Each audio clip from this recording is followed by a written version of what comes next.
parks have been created so locals and tourists can visit the animals. They actually allow their guests to hop in their personal cars and drive all around the tiger enclosure completely unsupervised. The park does have one hard and fast rule, and that is at no point during the drive-through tour should anyone ever get out of their car or roll their window down. A husband, a wife, their young daughter, and the girl's grandmother decided to go to Battling Park. After paying for an unguided tour, they opened the gates and the family rolled into the tiger enclosure inside of their white sedan. Everyone seemed to be having a great time until the wife in the front passenger seat claimed she was carsick. And then the wife promptly got out of the car. The woman shuts her door and walks around the front of the car until she's right in front of the driver's side door. She leans in to talk to her husband, and as soon as she does, a Siberian tiger comes running out of the forest, lunges towards the car, grabs onto her, and pulls her off camera back into the forest. The husband immediately leaps out of the car. The grandmother has now opened the back door and she's jumped out as well, and the two of them run off into the forest. As soon as the husband and grandmother ran off into the woods,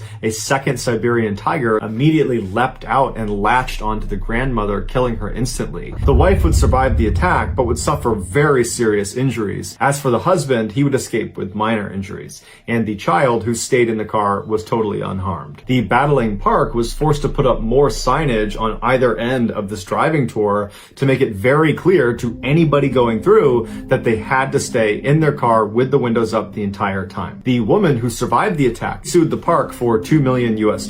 She claims a culture of rampant victim blaming has ruined her life. She's quoted as saying people's words were perhaps scarier than the mouth of a tiger. In the winter, when the ground was frozen solid, Kurt was having a hard time putting his fill bin underneath his grain auger, and so he did what he did best. He improvised. Imagine this big tube where in the middle of it is this big rotating metal screw. Because the auger is basically a giant rotating blade, there's this big safety grate that's on the outside to make sure the only things getting sucked into the auger are really small, things like grain. Kurt realized if he removed the safety screen, he could easily fit the fill bin underneath. And after a couple of days of operating the auger without the screen, he just kind of forgot about it. Fast forward a few months, Kurt needed to move some grain from one bin to another.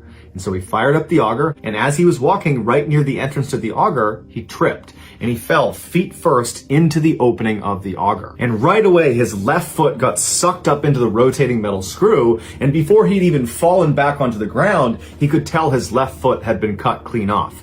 But that wasn't the worst of it, because the rest of his leg was still getting pulled into the shaft. That screw was going to keep on turning, and he could not get to the turn-off switch. And so he immediately starts fumbling for his phone, and he realizes he left it in the shed. There's no one anywhere near him. No one's going to hear him scream. As he can feel himself being pulled closer and closer to the machine, he only had one thought: survive. Kurt realized he had his pocket knife. He pulled it out. It was a 4-inch blade, and he realized he could cut his leg off. But he had to time it right. If he didn't cut through fast enough, the auger would rotate all the way around and would pull more of his leg, the area he was cutting, into the auger. So he'd have to start all over again. And so he watched the rotating screw and he timed it so he reached down and cut through his leg as fast as he could right before the rotation of the auger caught up again. And as soon as he cut through, he fell backwards, rolled onto his stomach, and began army crawling all the way 200 meters back to his shed, where he pulled himself up inside, he got his phone, and he called his son, and he very calmly told him that he had his leg cut off in the auger. Kurt was soon airlifted to a hospital where doctors were able to perform a real amputation on him. For a little while after his accident, Kurt was a celebrity. He was all over the news.